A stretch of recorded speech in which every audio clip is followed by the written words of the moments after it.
આજના મુખ્ય સમાચારની શરૂઆત કરીએ તો ગુજરાતમાં વરસાદની સાથે હીટવેવની આગાહી કરવામાં આવી છે। આ વચ્ચે અમુક જિલ્લાઓને લઈને નવી આગાહી કરવામાં આવી છે। તે મુજબ ઉત્તર ગુજરાતમાં આગામી 3 કલાક દરમિયાન વરસાદ આવી શકે, જેમાં સાબરકાંઠા, અરવલ્લી, મહેસાણા અને બનાસકાંઠામાં વરસાદ પડશે।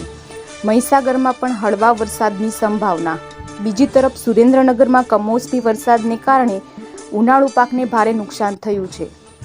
બીજા સમાચારની વાત કરીએ તો છેલ્લા 2-3 દિવસથી રાજ્યના કેટલાક વિસ્તારોમાં ભારે પવન અને ગાજવીજ સાથે વરસાદ વરસી રહ્યો છે। કાલે પણ સૌરાષ્ટ્રના અનેક વિસ્તારોમાં વરસાદ પડ્યો હતો, જેના કારણે ખેડૂતોને ભારે નુકસાન થયું છે। કેટલીક જગ્યા પર તો વરસાદના કારણે ખેતરો ખેદાન મેદાન થઈ ગયા છે। ખાસ કરીને સુરેન્દ્રનગર, રાજકોટ, આટકોટ અને અમરેલી પંથકમાં વરસાદના કારણે ઉનાળુ તેમજ બાગાયતી પાકોને નુકસાન પહોંચ્યું છે। ખેડૂતોની મહેનત પાણીમાં ગઈ છે। બીજા સમાચાર તરફ નજર કરીએ તો ખેડૂતોના દેવા માફ કરવા અને દેવા માફીની રકમ નક્કી કરવા માટે એક સ્થાયી કૃષિ દેવા માફી આયોગ કમિટીની રચના કરવામાં આવશે।